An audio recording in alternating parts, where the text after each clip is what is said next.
Good afternoon, everyone, and welcome to another IEEE-USA webinar, Blockchain. I'm your host, Jonathan Cho. Our presenter for today is Amber Orr, PE. Amber is a professional engineer practicing in the state of Washington. She has a history of working in both the industrial and power and energy sectors, and is also an electric forensic engineer. She currently serves as chief engineer representing several blockchain and high-performance computing organizations, supporting or developing their new large infrastructure requests and renewables throughout the United States. Amber also serves as the 2024 IEEE-USA VP of Career and Member Services. Without further ado, I will now pass it off to our presenter. Welcome, Amber. Very excited for what you have in store for our audience today. Thanks for the introduction, Jonathan. And also thank you to the Blockchain Society for promoting this webinar. And thank you for everyone else for joining me here today. We're going to talk about blockchain, and we're just going to really scratch the surface because we just don't really have enough time to get into great detail. But if the audience is interested in additional add-on blockchain type of presentations, be sure and note that to us. Let us know because we want to know the kind of things that you're interested in. So blockchain, that word really conjures up different thoughts and reactions in different social circles or any kind of circle. Anything from blank stares to a fist pump of support to a conspiracy theory or two.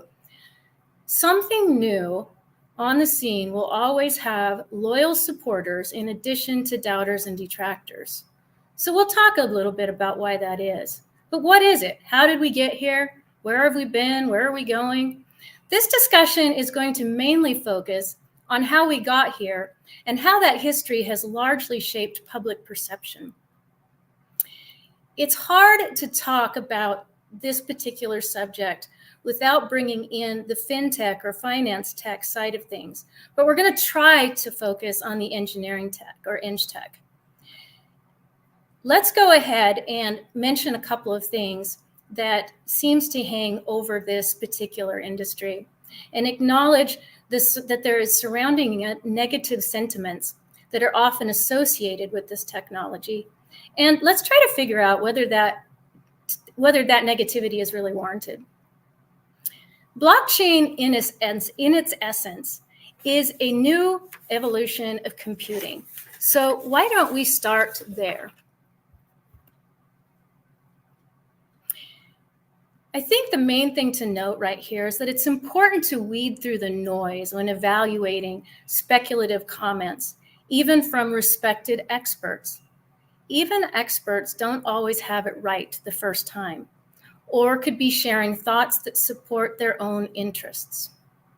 I'm not sure that most people would go this far back when discussing the birth of blockchain, but I'll pull the reasons together that I include this in a few minutes. The first proposal for a computer was introduced to the world scene by an engineer in the first half of the 1800s. By the first half of the 1900s, engineers brought the first electromechanical binary programmable computer to the world scene. During this time period, a very important person in history, and remember this name, he's pictured in the middle of this slide, Alan Turing. He contributes his theorems that formalize into the concepts of algorithm and computation with his Turing machine. And this becomes the model for the general purpose computer. He is generally considered to be the father of computer science and artificial intelligence. He was a polymath. By that, I mean he was a mathematician, a computer scientist, a logician, a cryptanalyst, a philosopher, and a theoretical biologist. He also, played a crucial role in cracking intercepted coded messages that enabled the Allies to defeat the Axis powers in many crucial engagements. Hopefully you can see this slide well. Look at the quotes on the right side of this slide, and with that in mind, note that it's interesting that 42% of US households had a home computer by 1998. That increased to 51% by 2000, 62% by 2003, 77% by 2010. Now it's estimated that 93% of people have access to a computer and the internet, and it's 97% if you include smartphones. So with the introduction of easily accessible computing by the masses, we become a society that heavily relies on all of the items that were doubted in those quotes on the right side of this slide, and by respected people. Smartphones, subscription models, and not only the general acceptance of the internet, but reliance on it as well. Oops. So I've included a bunch of quotes here from respected individuals too that are probably laughable now, but at the time, they were predictions for how things were going to turn out with these technologies. And I'm not going to read that, but feel free to breeze through them if you like. Blockchain is the underlying technology that enables the existence of cryptocurrencies. Crypto uses blockchain to record and confirm purchases, trades, and ownership. And because crypto was the first and remains the most visible use case for blockchain, they are often seen as one and the same, even though they're not. Similar to the information we saw earlier, early days of blockchain and crypto saw many doubters and those that would discredit the technology because they associated it with accusations of things like underworld and other criminal activity, promotion of consumer fraud, and the claim of environmental damage. But is that underlying technology to blame? And also, let's look at some of those accusations. For instance, with fraud. With the introduction of crypto to the world scene, scams became abundant in that space. With a new way of transacting, there was a lack of educated participants, which was probably the biggest problem. They made themselves vulnerable to scams. Examples of fraud included poor business practices that resulted in financial loss, like through the fall of Mt. Gox or FTX. Fraudulent initial coin offerings or ICOs and crypto giveaway scams. While those events still occur, they're not nearly as common as they were in the beginning. Likely, however, this won't disappear if people remain uneducated participants. Similar to internet activity, though, there are also phishing attempts, AI scams, blackmail scams, fake apps, and giveaway scams. I think it's important to note that while these criticisms may be associated with a blockchain technology, it is not something that is isolated to blockchain technology. We see those same bad actors in other spaces as well, just like any kind of interaction we might be exposed to on the internet. As far as criminal activity goes, in the early days, we started with the Silk Road and dark web exchanges being available. And a lot of criminals would transact using cryptocurrencies. However, these bad actors have become aware now that their transactions with these currencies are actually traceable, and they have moved on now to other shadow currencies that are better at concealing their activity. What about those environmental concerns? The energy used for POW, or proof of work transactions, has been called into question as the carbon footprint for each country is examined. I think the important thing to note is that this industry has also tried to respond to some of those criticisms. Right now, the mining industry, Bitcoin mining industry, or cryptocurrency mining industry, is currently have a collective portfolio of approximately 55% renewables. That is a great improvement. In addition, that we are seeing more and more of these organizations that are building they have self-generation on their own sites, and those self-generation projects consist of renewables like solar and wind and hydrogen. So they have made great advances in what they look like to a power system. So I'm going to take a step back here and talk about how I got into this space. How does a traditional power engineer end up getting heavily involved in things like blockchain, high performance computing, and data centers? And the answer really is this map. If you look at this map, you'll notice it looks a little bit like a heat map. But instead of representing heat, it represents the cost of power, an approximate cost of power across the United States. And it was published in the early 2010s. You'll notice that the darker the red color, the more expensive the power is. And as you move across the map, you'll see some orange and some yellow. And then there's 2 spots of white. That is in the state of Washington, central Washington and northeastern Washington, where the cost of power was the least expensive across the United States, largely due to the availability of hydroelectric dams in that area. And so what happened was that those that were starting to mine Bitcoin, they understood that their single most valuable raw material for a data center or crypto is the energy that they receive, and of course, all the support infrastructure for that energy. In other words, the price of power can make or break these types of industries. But there was still a communication barrier between these 2 industries, between these crypto miners and the utilities that served them. They didn't really speak each other's language. This was a new customer class for the utilities. And at the beginning, this particular customer class didn't really understand how to interact with utilities. About this time, I wrote and published a paper with IEEE that described that interconnection process.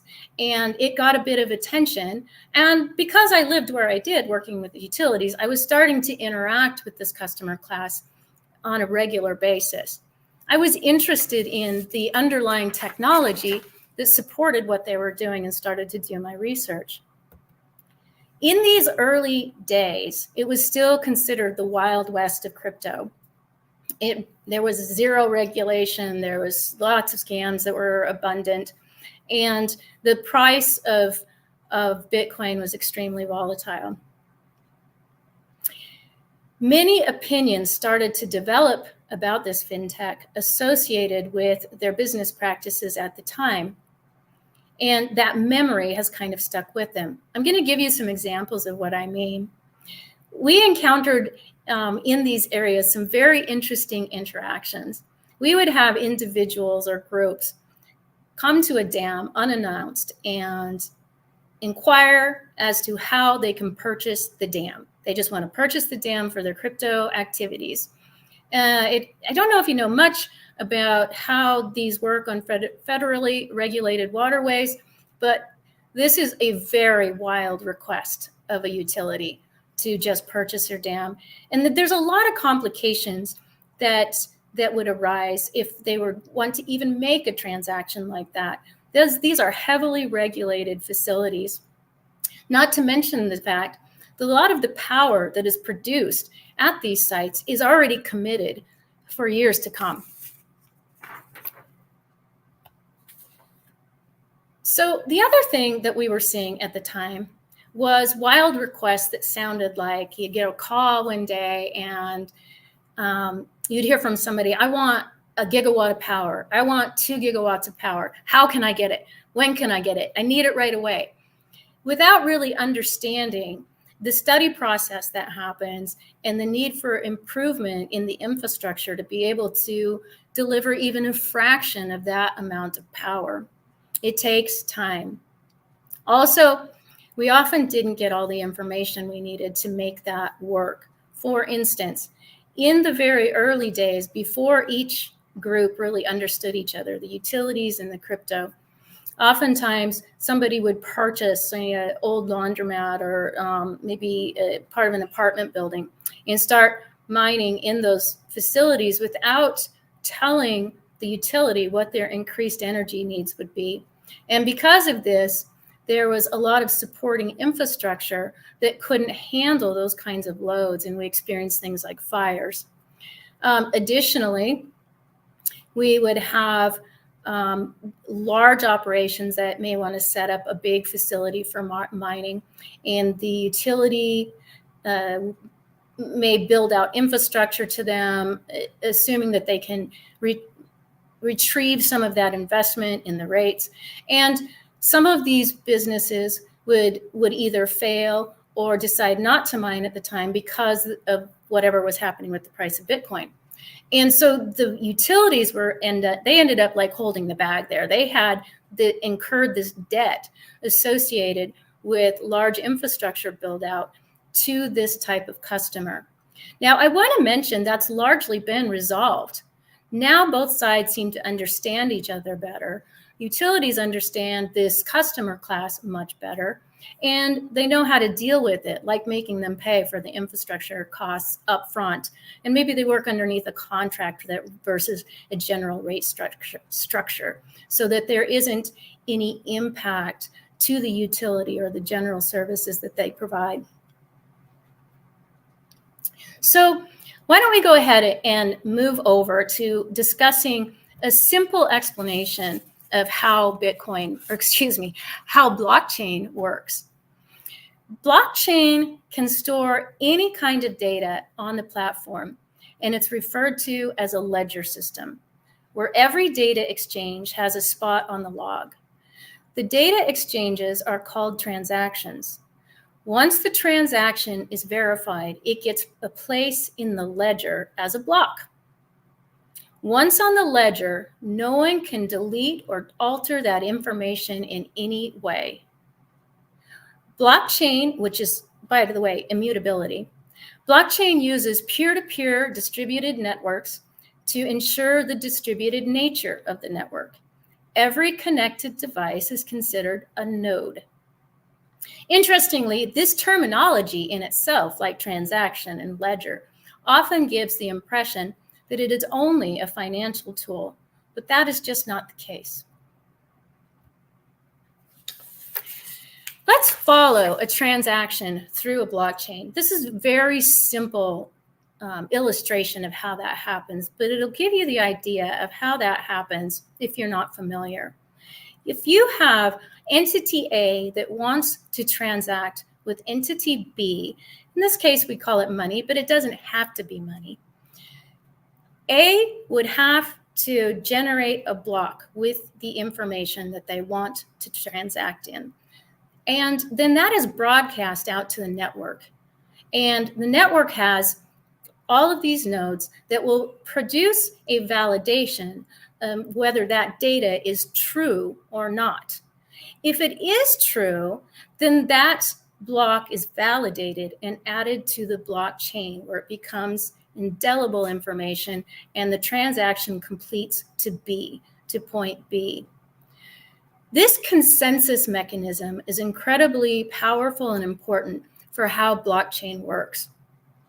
A way to illustrate that is with basketball and the basketball hoop itself. When a basketball goes through a hoop, it's a point scoring event. If everyone watching the game is watching the game without a net on that hoop, some may have difficulty understanding or being able to discern whether or not that basketball went into the hoop based on their perspective, like angle of view or something like that. So it might look like it went next to the hoop instead of in the hoop, or it may have gone in the hoop and they don't think it did based on their perception. However, adding the net creates consensus because it's obvious no matter where your angle of view is that that event happened. That's the power of consensus. When was blockchain born? And who, excuse me, who was responsible for its conception? A new concept was introduced in a paper by 3 engineers. Their names were Rivest, Shamir, and Adelman. They would say, most would say, that the birth of blockchain is a little bit later than this paper that was published in 1978. But there must be a mention of cryptography in the story of blockchain and its origins. The story begins with the introduction of RSA, the RSA method, which is named after the three engineers who invented and described this new crypto system that requires digital signatures in a one-way fashion that is nearly impossible to invert. That sounds a lot like the main tenets of blockchain. Remember Alan Turing that we talked about a few slides ago? Well, there is an award named in his honor given by the Association for Computing Machinery, or ACM, on an annual basis. It is generally recognized as the highest distinction in computer science and is affectionately known as the Nobel Prize of Computing. This paper turns out to be so significant that it receives the Turing Award to amplify these contributions to science and engineering. Also, Adelman, looking at him, he and his work on DNA computational methods is significant in history. It's interesting to note the parallels drawn between blockchain hierarchy and DNA structure. Additionally, DNA technology is concerned about the security of the information contained within. Blockchain is being considered as perhaps the only real solution to protect the genome treasure trove. Now let's move forward in time a little bit. So we moved from 1978 now to the early 90s. And we've already set the stage with the RSA method. So in this time period, this is when most people say that the idea of blockchain was actually introduced to the world scene. And it was with a paper published in 1991 by Stuart Haber and Scott Stornetta. One was a computer science engineer, the other one was a physicist. And they described the idea of cryptographically secured chains of blocks. And then in 1992, they added to this paper with the help of Dave Bayer, who was a mathematician, and the Merkle tree was incorporated into this paper. This is significant because now we have blockchain defined on the world scene. However, at this time, computers are not powerful enough to implement any kind of a use case. Then something big happens in 1998, so later in that decade. Two engineers, one is computer science, one's electrical, they enter the scene. On the top, you see a picture of Wei Day. He's an engineer. He's intensely private, but he's a direct contributor to the blockchain and crypto theorem. He even publishes a paper entitled B-Money that outlines all the basic properties of modern day cryptocurrencies. Hal Finney was an engineer. He came from a family of engineers. He worked in the gaming industry and was a cryptographic enthusiast. He is also very concerned with privacy from the perspective that he has a great deal of concern about the centralization of data. And he's in favor of putting that power back into the hands of individuals. He develops the proof of work concepts and the first proof of work cash system. He interestingly also receives the first Bitcoin ever minted. Both Day and Hal are suspected by some to be the authors of the famous Satoshi Nakamoto paper describing a real-world use case for blockchain. Another engineer by the name of Nicholas Szabo, who is not pictured here, he's a computer scientist also, and he notably introduces the concept for smart contracts in 1994. He's also been suspected of being Satoshi in times past. As a note, all of these individuals have denied that they are Satoshi Nakamoto. Side note about proof of work. It is a form of cryptographic proof in which one party, the prover, proves to others, the verifiers, that a certain amount of specific computational effort has been expended. So here we have a little bit more complete timeline of events for the history of blockchain, even if we discount the idea of RSA really being the beginning. It's interesting that one of the main mechanisms by which the blockchain model remains secure and fair is game theory, in which mathematical models are used to reach Nash equilibrium, regardless of the number of participants, through trust and transparency, which are the two pillars that define blockchain. Game theory models the strategic interaction between players in a scenario with set rules and outcomes, where the players are rational and looking to maximize their payoffs. In effect, it's a more detailed, nuanced way of looking at how incentives affect how things get done. So, Bitcoin, the first Bitcoin transaction finally happens in 2009. And then a little later, Ethereum enters the world scene in 2015. Just like Bitcoin removed the need for someone to hold your money, in other words, you can have self-custody, Ethereum, using a previously introduced concept, removed the need for someone to broker a deal with a smart contract. This slide does not even depict the revolution in 2017 when decentralized apps entered the scene. They are essentially just applications that have some or all of their backends decentralized and possibly even have a decentralized front end. This open source network aims to encourage users to create their own applications and smart contracts, sans centralization. The development of dApps is another step towards a future of the internet that's commonly referred to as Web3.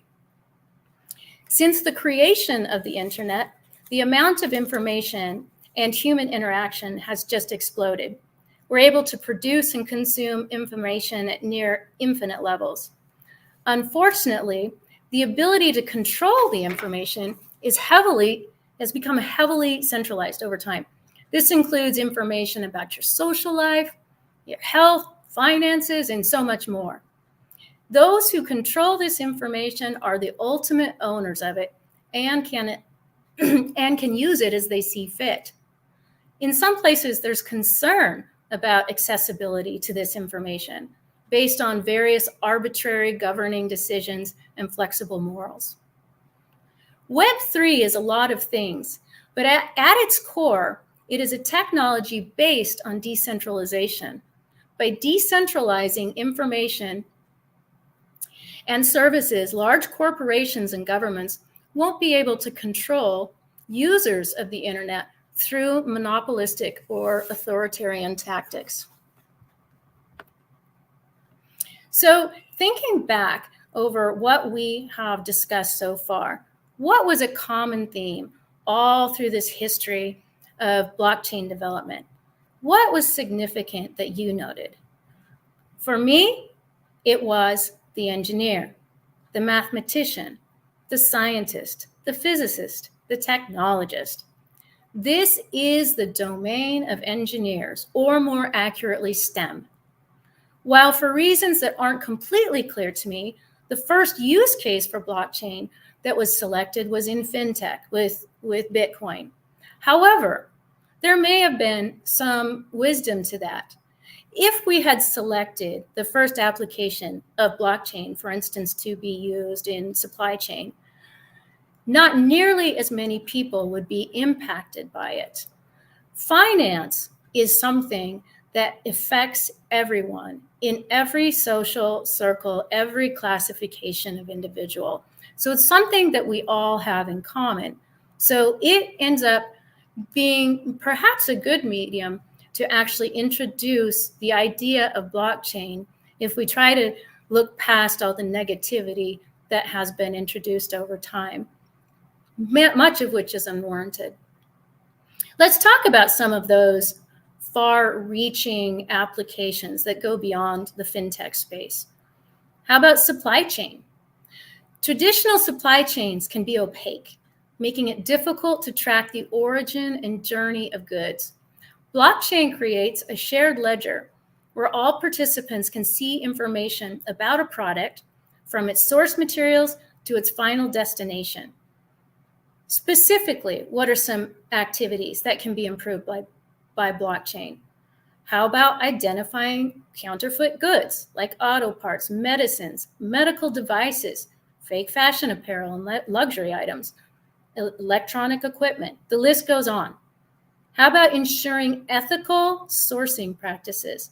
Many people now are concerned with how they are purchasing their products and who they're purchasing them from. They want to ensure that there are ethical practices with that other entity.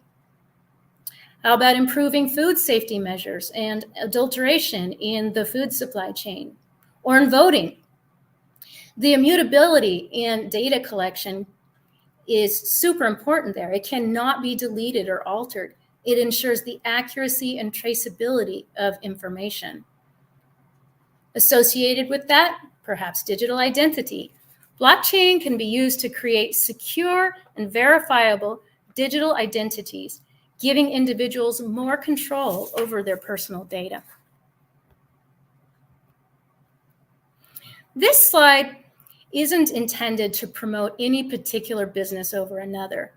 Rather, it's provided to illustrate a few companies currently using or developing blockchain technology to improve or enhance their product or service.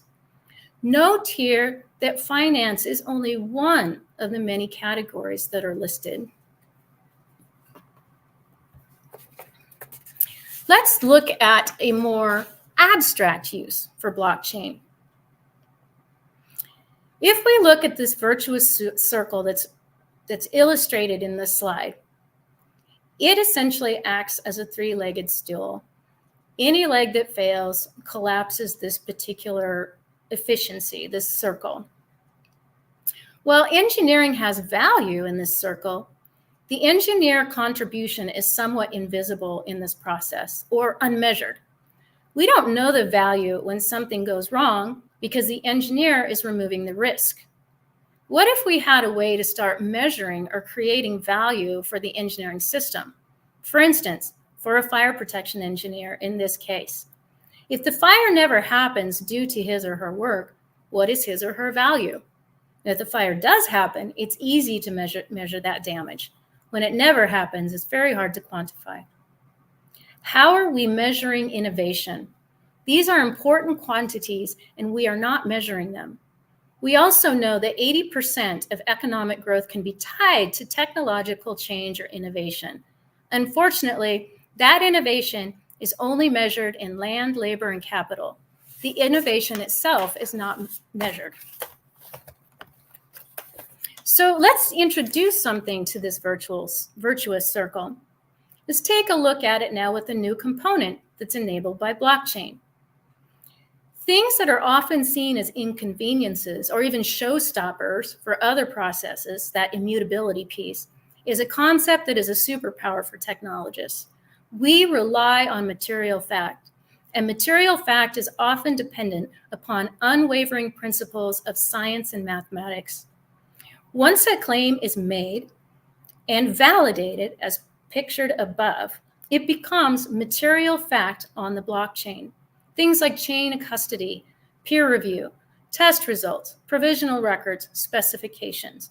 Any instance where risk is converted from one party to another. What if blockchain had a space by engineers for engineers, or by STEM for STEM, to connect those parties? What if the governance nodes are provided by professional organizations with mission statements that say something like this, that they are here to foster technological innovation and excellence for the benefit of humanity? That might sound familiar to some of you. Let's look at another abstract thought. Once again, we have accepted systems in place to measure things like land, labor, and capital. But what if we could measure social and creative and intellectual capital? Look at the example of this bridge. During the design and build portion, These land, labor, capital things are easy to quantify.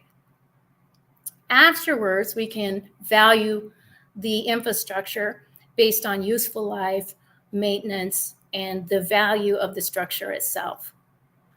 It clearly, but what about that? Beyond that? What about beyond that, or in addition to the design build? It clearly still has immense value beyond the physical structure, and the measurement with existing methods for valuation doesn't really work in that case. It's a real store of value in infrastructure.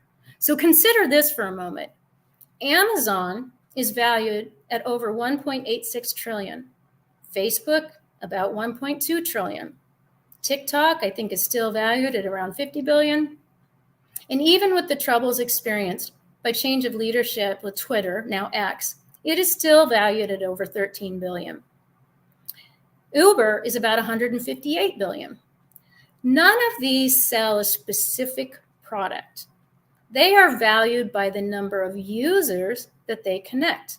N squared, the number of people in the network, squared is how you arrive at the value of that corporation. That's Metcalfe's law. Metcalfe's law states that a network's impact is the square of the number of nodes in the network. So, what is the real value of that bridge? That bridge connects people and services all the time, day and night. The real value of that bridge is understanding what's impacted if it's gone. All of a sudden, there is work that isn't getting done. There are people that aren't getting to their medical appointments. The impact is great. It is far beyond just the value of the structure. So as we start to close out on this discussion, let's talk about multiple industries that are either using blockchain or looking to find ways to utilize blockchain. For instance, AI. AI systems extract vast amounts of data. Blockchains can ensure that the data is transparent, auditable, and that there is some provenance to it. Blockchains provide a record of who accesses this data and for what purpose. This data can then be used to extract some very meaningful insights. What about IoT?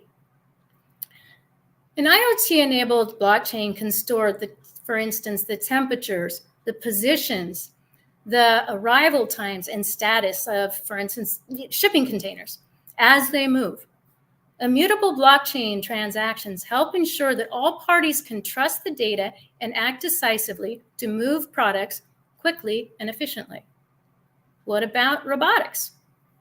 Blockchain has been identified as a technology to resolve many of the issues encountered with robotics, such as identification of malicious or rogue nodes, malfunctioning or faults in automated processes, non-compliance to the agreed upon norms and privacy rules, security attacks, and non-transparency in performance monitoring and audits. What about machine learning? It is assumed to have a substantial effect on the advancement of blockchain in communications and networking systems by increasing efficiency, scalability, and security. This combination enables the secure and transparent storage of large data sets, allowing machine learning models to access and train on reliable data. Speaking of data, what about big data? It's almost a given that the concept of the middleman is on its way out, replacing them with decentralized, transparent, and accountable data tracking systems. In this regard, blockchain systems will be a significant advancement for big data analytics as they lessen the chance of data manipulation. So in conclusion, blockchain is a powerful and versatile technology that has had and will continue to have far-reaching effects, especially when used to enhance the industries we've already mentioned. We are on the precipice of great change. And I think if you look at the left side of this slide, you'll note that I'm not the only one that feels that way about this movement. So at this point, I would like to entertain any questions you have up to now. I also want to encourage you to feel free to email me if you don't have time to ask a question or you don't want to ask a question right now. You can also find me pretty easily on LinkedIn. I think I'm the only one with this name. So I welcome that. Fantastic. Thank you so much, Amber. So, folks, we are now at the Q&A segment of the webinar. Please send in your questions through the comments or chat tab, and we'll load them on the stream for Amber to answer. So, Amber, we've received a few questions, I believe. So, the first question is from one of our audience members, and I think it's a two-part question. I'm still not sure how newer consensus approaches such as proof of stake work. It seems only those who already have tokens can decide what is right and wrong. Does that not fly in a democratic system? Any thoughts on that? I am not sure if I fully understand the question right, but obviously the person that's inquiring knows that there's a significant difference between proof of work and proof of stake, and there is a lot of pressure for these type of blockchain users to move to proof of stake because the overall perception is that it uses much less energy, which that is true. However, in a nuanced discussion about both, they not only do they work different, but many people think that proof of work is a better system to use. And the reality is that some of the most popular cryptocurrency right now, that's all it uses. It's not going to change to proof of stake. So in terms of a democratic system, I suspect that will remain a choice in the future because people, that's something they want, right? I do suspect that a lot of the other use cases for blockchain that we talked about what will probably be using proof of stake. Fantastic, thank you. To our audience member, hope that answered your question. I know you, our audience member also asked about proof of work as well. If that wasn't, or if you would like more insight on that, feel free to let us know in the comment section. Our next question, or I guess statement, one of our audience members says, despite its strong benefits, blockchain is not gaining much in the market. I think it needs strong computations that may not be suitable for today's mobile market. Any thoughts on that, Amber? I agree partially with this statement, although I would say that the ramp up for blockchain, we're starting to see that more and more as the benefits are being fully recognized. Computing power is also continuing to get stronger and stronger. So any of those limitations that may have been introduced by limited computing power seems to be it's becoming overcome more and more over time. Great, thank you. And to our audience member, thank you for that question. Let's see. Our audience member Grant asks, how can blockchain be used to thwart deepfakes? That's a great question, and it's actually something that's being heavily investigated right now. It has to do with the verification and consensus portion of blockchain. So if something, oversimplifying it, but if something is introduced as true, but it doesn't pass the sniff test, it's not going to get validated and it's not going to receive consensus. And so that basic mechanism can be used, particularly with AI, to combat deepfakes. Thanks for the question, Grant. Our audience member Christopher asks, what's your take on the Ripple network in regards to blockchain? Oh, Ripple. That's been an interesting one. And I will say I won't ever give financial advice or anything like that. But Ripple has been interesting to watch, right? When it finally won its court case, everybody expected it to really take off. And that didn't really happen. And the only thing I can imagine on that is that it either just doesn't have enough community to make that happen, or there's faltering belief in this particular network. And beyond that, I'm not really sure that I'm comfortable deeply exploring some of the financial aspects of that online, but I'm happy to have an offline discussion. And for that, Christopher, we have included Amber's contact information. So for anyone who would like to reach out, feel free to do so and connect with Amber. So I think that's it so far for audience member questions. While we're waiting for some more to be sent in, Amber, I do have a few questions of my own just because I'm curious about.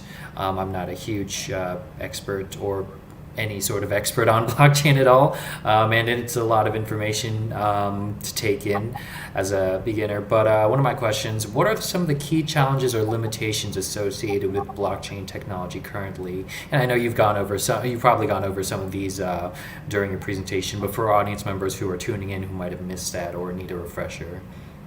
Sure. I would say that probably the biggest challenge is overcoming public perception. Detractors have been a very loud voice for a very long time.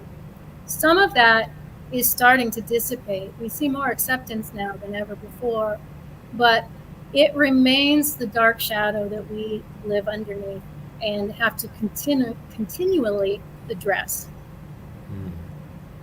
Awesome, thank you. Oh, just received an audience question, couple actually. So Joseph asks, as the blocks get larger, does the energy requirement for computation become super excessive? Boy, I'm not sure that I am the expert on this one. And once again, I think that there's opportunity for additional webinars to address some of those specifics.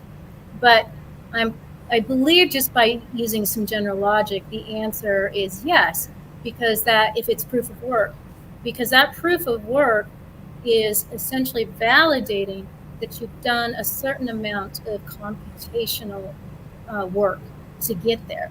So as that gets larger, it would seem that the energy requirement is higher as well. Great, thank you. And thanks for the question, Joseph.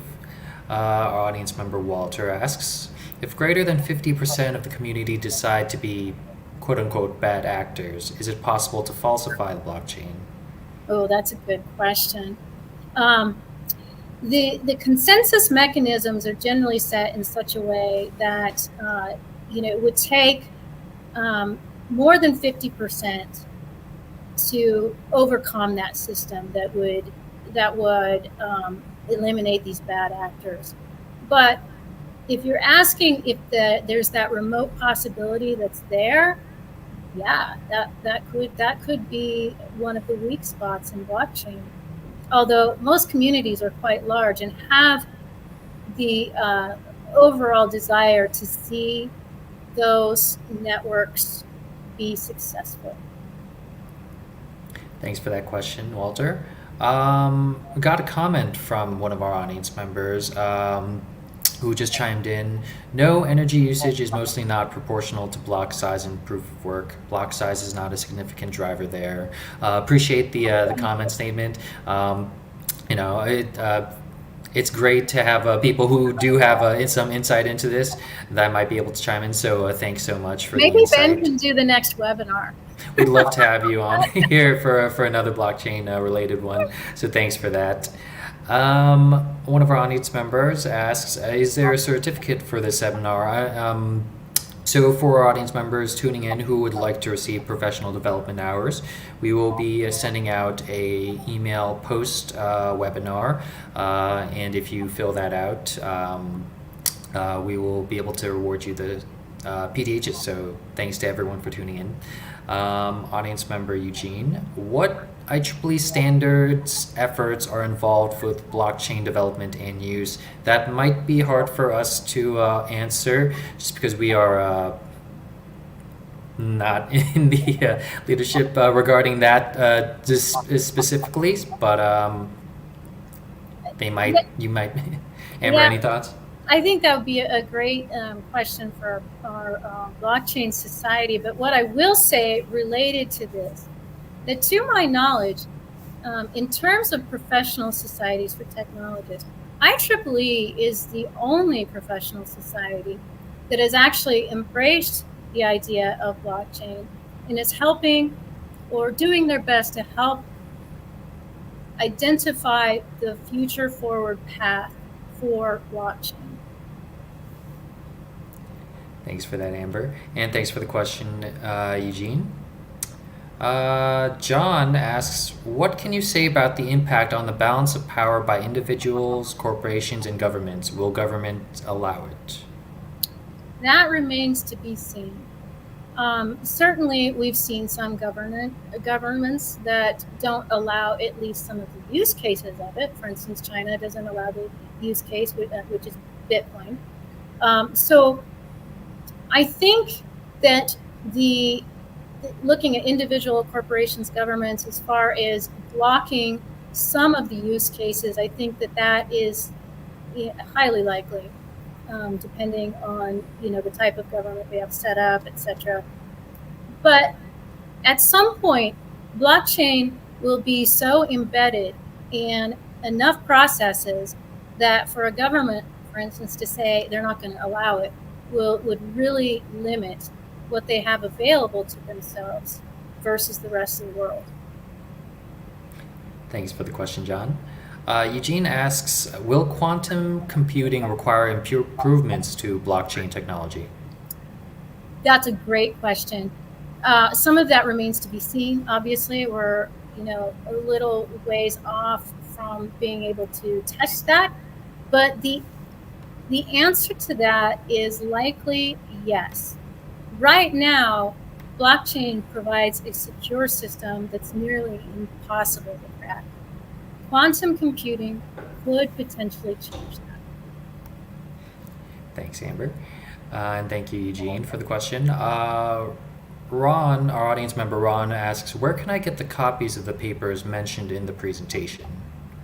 I can happily send that to you. So- Or just, you can actually Google most of this stuff, like the RSA and stuff like that. Those are things that you can usually just access online. But if you need help, getting a pathway there, I can help you. And Ron, we have provided Amber's contact information on the stream. So if you can't find those on Google, feel free to reach out. And thanks for your interest in the webinar.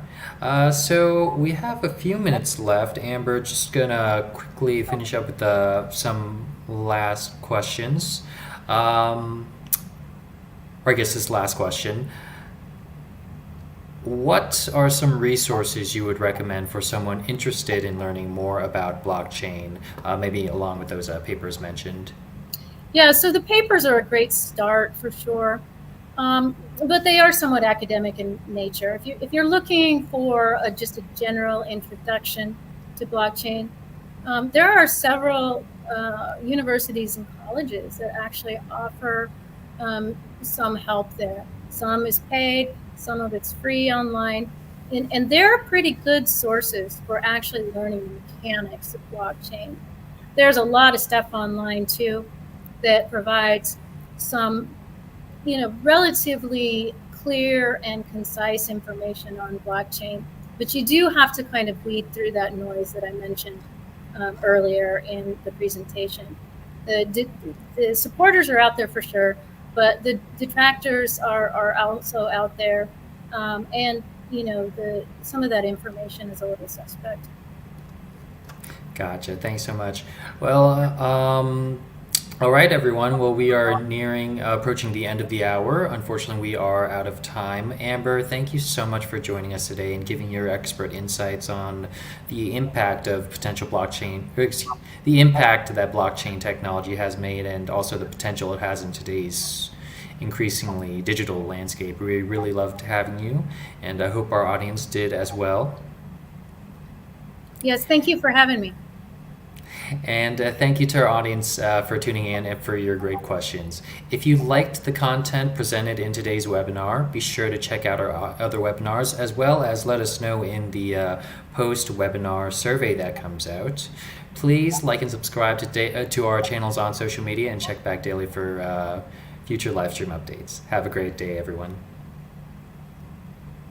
With the advancements in new technology, the landscape for power systems is changing very rapidly. Information technology has really made a huge difference in enabling some of the things that we work on. I've been able to leverage IEEE-USA to be in the leading edge of my industry. IEEE is all about a sense of community. I am learning ideas and concepts and thinking completely out of the box. IEEE-USA is my competitive edge.